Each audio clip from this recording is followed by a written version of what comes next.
Sikap adalah ungkapan perasaan seorang konsumen tentang suatu objek. Apakah objek itu dia suka ataukah dia tidak sukai. Nah, di sisi lain, ya, sikap juga bisa menggambarkan kepercayaan konsumen terhadap berbagai atribut maupun manfaat dari objek tersebut. Nah, itulah yang dimaksud dengan sikap. Ya. Jadi sikap lebih kepada ungkapan perasaan konsumen terhadap suatu objek. Apakah objek itu dia suka ataukah dia tidak suka. Ya. Nah, itulah definisi daripada sikap. Nah, terkait dengan sikap, pada dasarnya sikap itu terbagi atas tiga unsur. Yang pertama ada unsur kognitif atau unsur pengetahuan. Yang kedua ada unsur afektif atau unsur perasaan, ada emosi, ya. Kemudian yang terakhir adalah unsur yang disebut dengan konatif atau tindakan, ya. Nah, berbicara unsur kognitif, pengetahuan. Nah, seseorang yang memiliki sikap, yaitu ketika misalnya contoh dia tahu, ya, contoh yang tadi misalnya dia tahu bahwa mengkonsumsi vitamin itu bisa meningkatkan imunitas tubuh. Nah, itu adalah aspek kognitif, aspek pengetahuan. Ya, ada pengetahuan dari dirinya. Sehingga dari situ adalah ada aspek atau unsur afektif. Ya, artinya setelah dia mengkonsumsi vitamin, ada perasaan bahwa wah, iya ini kondisi tubuh saya jauh lebih enak setelah saya mengkonsumsi vitamin C. Ya, nah, ada unsur perasaan positif misalnya, ada emosi. Nah, akibat adanya perasaan yang positif itu akhirnya adalah ada sebuah tindakan untuk senantiasa mengkonsumsi vitamin tertentu, ya, yang menurutnya itu bisa atau menurut pengetahuan yang dia miliki, menurut perasaan yang dia rasakan selama ini, itu bisa meningkatkan imunitas tubuh. Nah, aspek itulah yang akhirnya mengakibatkan atau memunculkan suatu tindakan. Ya, begitu kira-kira, ya. Jadi kalau berbicara unsur sikap, ya ada tiga, Bapak Ibu, ya. Ada unsur kognitif, ya, kemudian ada unsur afektif, ya, kemudian ada unsur konatif atau tindakan daripada seorang konsumen, ya. Oke. Nah, berikutnya kita berbicara tentang karakteristik sikap, ya. Nah, karakteristik sikap seorang konsumen itu ada 8 secara umum. Yang pertama adalah sikap itu memiliki objek. Ya, itu yang pertama. Yang kedua, ya, konsistensi sikap. Yang ketiga yaitu sikap positif, ya, negatif dan juga netral. Kemudian yang keempat, intensitas sikap, ya. Kemudian yang kelima, resistensi sikap, persistensi sikap, keyakinan sikap, hingga sikap dan situasi. Jadi inilah 8 karakteristik sikap. Nah, kita coba ulas satu persatu. Yang pertama adalah sikap memiliki objek. Jadi sikap itu ya harus jelas objeknya, ya. Jadi sikap itu harus jelas objeknya. Objek itu ya bisa terkait dengan berbagai konsep konsumsi maupun pemasaran, misalnya produk, ya, produk tertentu, merek, ya, iklan, harga, kemasan, dan lain sebagainya. Ya, jadi objek itu harus terkait dengan itu semua. Contohnya misalnya sikap seseorang, ya, terhadap produk pada gadget atau handphone merek tertentu, ya, merek tertentu misalnya Apple, ya, kemudian Samsung, ya, dan lain sebagainya. Ya, itulah sikap harus memiliki objek, ya, sikap memiliki objek. Itu karakteristik yang pertama, ya. Kemudian karakteristik yang kedua adalah konsistensi sikap, ya. Jadi sikap itu pada prinsipnya konsisten dengan perilaku, ya. Konsisten dengan perilaku. Misalnya seorang wanita itu senang menggunakan baju dengan corak pink misalnya. Maka ya dia akan menyukai warna pink kayak gitu kira-kira Bapak Ibu ya. Jadi sikap itu konsisten dengan perilaku. Jadi seorang wanita misalnya menggunakan baju dengan corak-corak pink ya berarti yang menyukai warna pink. Ya. Akan tetapi ternyata ada satu riset yang pernah dilakukan, ya beberapa riset yang pernah dilakukan yang mengatakan bahwa justru faktor situasi juga sering mengakibatkan atau sering menyebabkan inkonsistensi hal tersebut ya. Jadi faktor situasi ya seringkali menyebabkan inkonsistensi antara sikap dan perilaku. Ya, sebagai contoh misalnya ada sebuah riset yang pernah dilakukan di tahun 1934 ya oleh Lapierre kalau saya nggak salah ya. Dia melakukan riset tentang attitude dan behavior ya, sikap dan perilaku ya. Hal itu dilakukan ya karena ya selama ini kan dianggap bahwa sikap itu ya harus konsisten dengan perilaku. Dia coba buktikan dalam sebuah riset. Nah, di mana pada waktu itu ya terjadi diskriminasi terhadap salah satu ras ya, yaitu ras Cina waktu itu di Amerika. Nah, akhirnya dia coba berkunjung ke atau berkeliling Amerika bersama dengan pasangannya waktu itu tahun 1934. Dia melakukan dia membuktikan itu karena terjadi diskriminasi anti Cina. Dia coba bawa pasangannya untuk jalan-jalan ke Amerika keliling. Nah, dia akhirnya menginap di beberapa hotel ya dan juga dia mengunjungi beberapa restoran. Kalau saya nggak salah totalnya sekitar 250 ya yang dia kunjungi. Hasilnya adalah apa yang terjadi? Justru mereka diterima di semua hotel dan restoran. Ya, cuma satu yang menolaknya.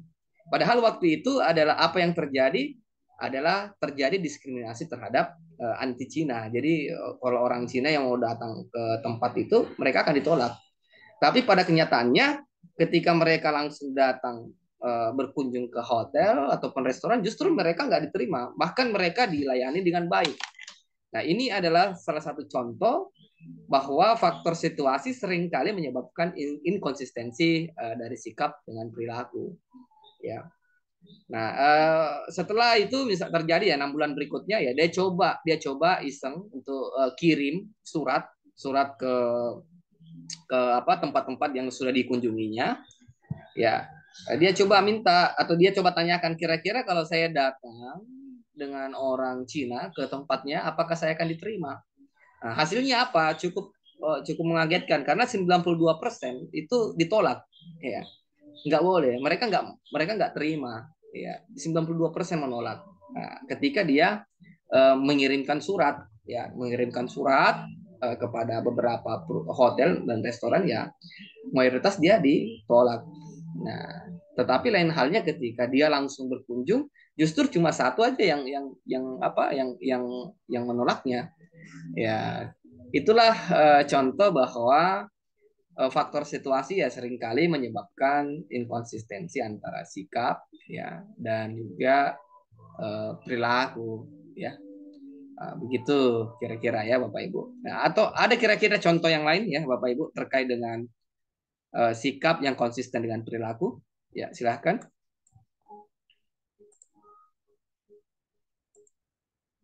Ya, silakan. Apa kira-kira, Pak? Bapak? Ya, terkait dengan sikap dan juga perilaku yang konsisten. Contohnya kayak gimana selain selain yang saya berikan ini? Ya, Pak Rahman mungkin silakan.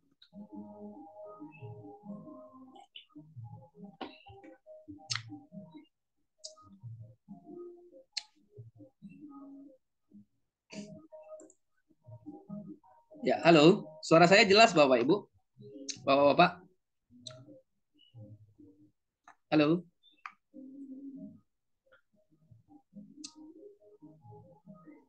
Oke, Pak Danang.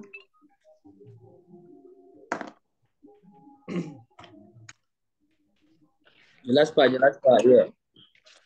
Ya, kira-kira apa contoh lain terkait dengan sikap yang konsisten dengan perilaku? Kira-kira contohnya kayak gimana?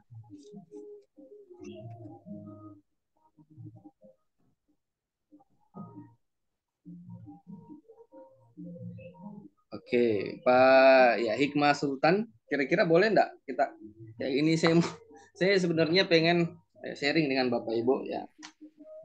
Jadi gimana ya? Eh, saya butuh sebenarnya dua arah dari Bapak Ibu responnya. Ya menurut Bapak Ibu kira-kira contoh yang lain terkait dengan konsistensi sikap konsumen itu seperti apa kira-kira?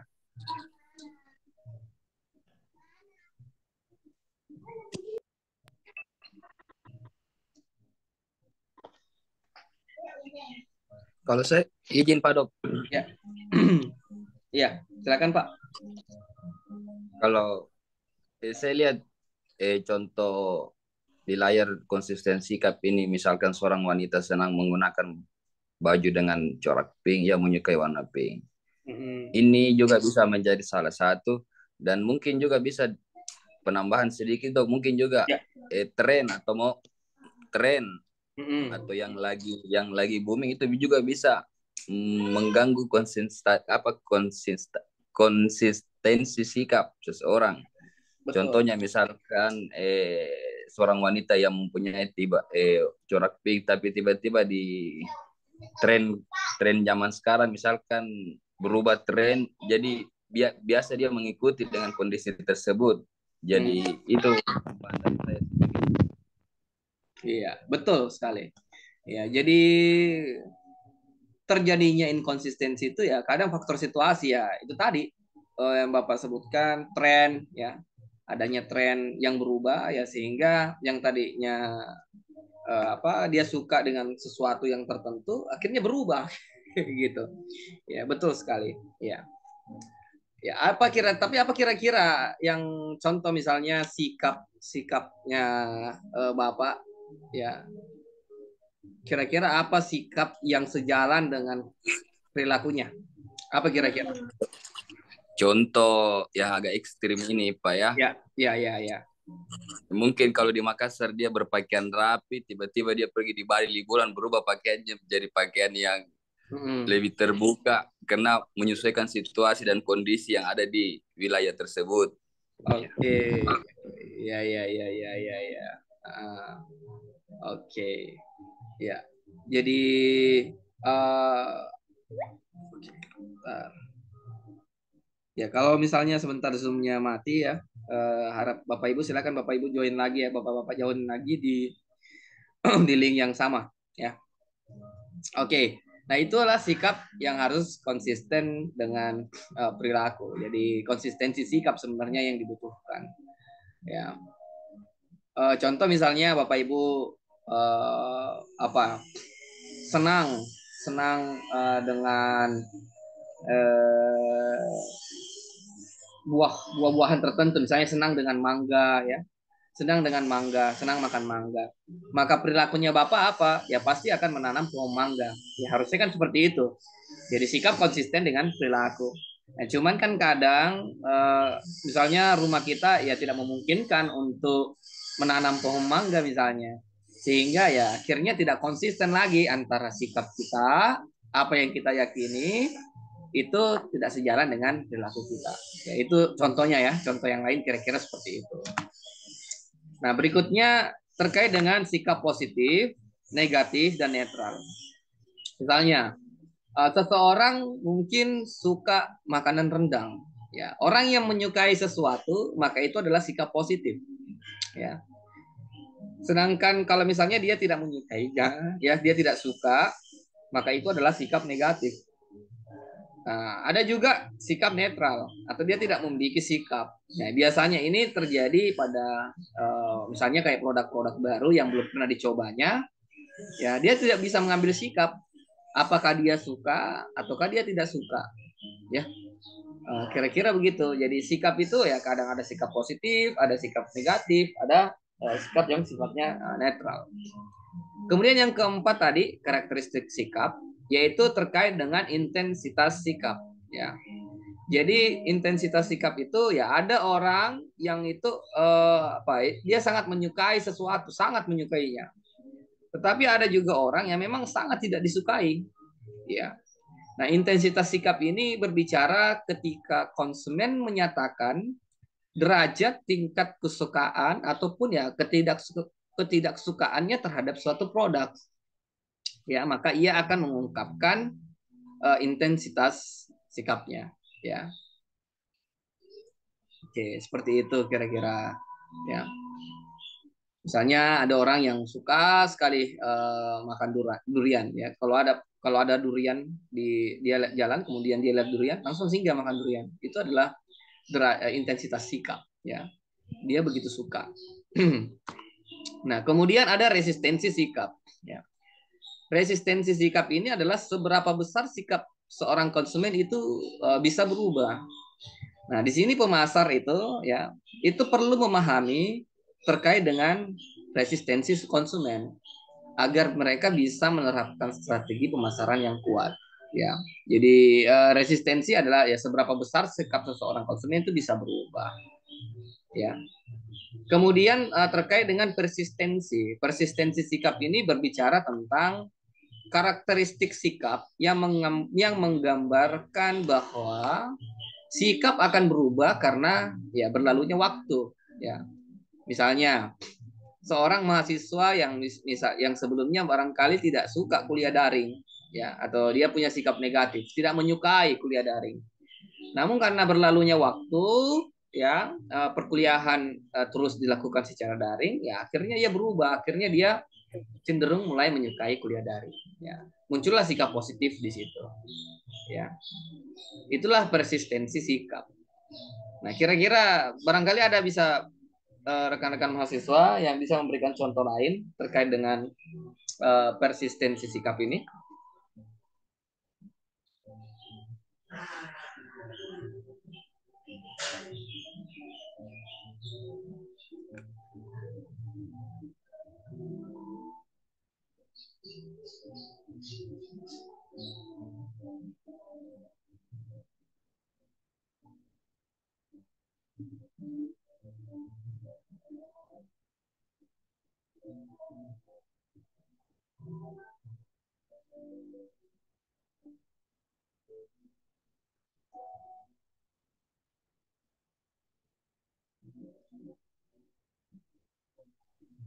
Ya, oke. Okay. Ya, berikutnya terkait dengan keyakinan sikap. Ya, jadi keyakinan itu berbicara tentang kepercayaan seorang konsumen mengenai kebenaran sikap yang dimilikinya. Ya, jadi kepercayaan seorang konsumen mengenai kebenaran sikap yang dimilikinya. Misalnya contoh, ya apa eh, apa kira-kira keyakinan sikap, kepercayaan seorang konsumen mengenai kebenaran sikap yang dimilikinya. Ya, seseorang misalnya tidak menyukai rokok misalnya, ya. Apakah itu sesuatu hal yang salah atau benar? Ya, bagi dia adalah sesuatu hal yang benar misalnya, yang tidak menyukai. Nah, mungkin bagi yang lain tidak setuju dengan itu. Ya, itulah keyakinan sikap. Ya, jadi bagaimana seberapa kuat kepercayaan konsumen terkait dengan kebenaran sikap yang dimilikinya. Kemudian terakhir adalah sikap dan situasi.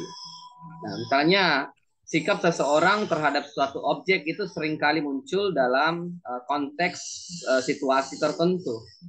Ya, misalnya uh, pada siang hari atau pada pagi hari kita menyukai makanan tertentu. Namun di siang hari tidak disukai. Kira-kira apa, Bapak? Ya, kira-kira apa itu? Makanan yang uh, Nasi kuning, Pak. nasi kuning. Ya, contoh misalnya nasi kuning. Kalau pagi hari itu kita suka makan nasi kuning, Pak ya, Pak Ikma ya. Suka, Pak. Siang Ya, biasa enggak, Mi? tapi kalau siang tidak, Mi. Iya, sama bubur ayam juga. Sama juga bubur ayam, ya, bubur ayam. Oke, itu kira-kira. Ada juga mungkin makanan yang tidak disukai di siang hari, tetapi malam hari disukai. Contohnya apa, Pak? Martabak. Martabak. Iya. Anakku dengar, Pak, terang bulan katanya, Pak. Iya, terang bulan. Betul. Eh, contoh misalnya ya, ada tuh terang bulan sekarang yang buka di siang hari. Apa saya lupa namanya lagi. di Hertasning sebelah kiri. Ya kalau dari gua Kobar ada Pak, corner ada. apa? Corner. Ya, Martabak Corner betul. Dulu itu dia tidak buka di siang hari, Pak. Tetapi karena peminatnya cukup tinggi sehingga dia coba untuk membuka mulai dari jam 2 siang. Ya, termasuk saya dulu senang dulu dengan Martabak Corner. Cuman kalau saya belinya siang hari, itu memang beda Pak rasanya dengan malam hari kalau dimakan. Nah, itulah perbedaan sikap seseorang terhadap satu objek itu seringkali muncul dalam konteks situasi. Nah, olehnya itu 8 Sensasinya. karakter iya, terkait dengan situasi. Olehnya itu ya seorang pemasar harus paham tentang ini, ya. Harus paham tentang ini terkait dengan karakteristik sikap konsumen, ya. Jadi kadang ada sikap seseorang terhadap suatu objek seringkali muncul dalam konteks situasi tertentu. Contoh misalnya tadi Pak Hikmah ya, atau siapa tadi saya lupa.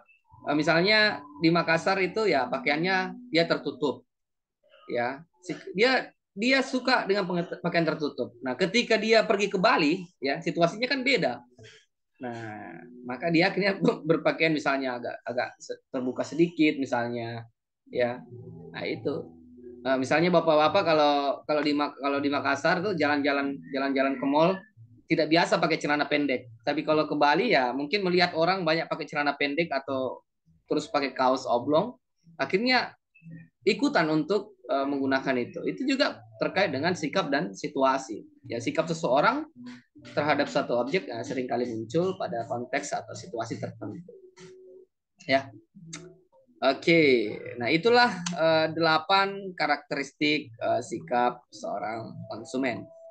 Nah, kemudian terkait dengan fungsi sikap, ya fungsi sikap itu ada 4. Yang pertama berbicara tentang fungsi utilitarian. Jadi berdasarkan manfaat, ya utility. Jadi berfungsi untuk mengarahkan perilaku untuk mendapatkan penguatan positif atau untuk menghindari resiko. Atau ya lebih kepada kemanfaatan, ya. Kemudian fungsi mempertahankan ego, yaitu berfungsi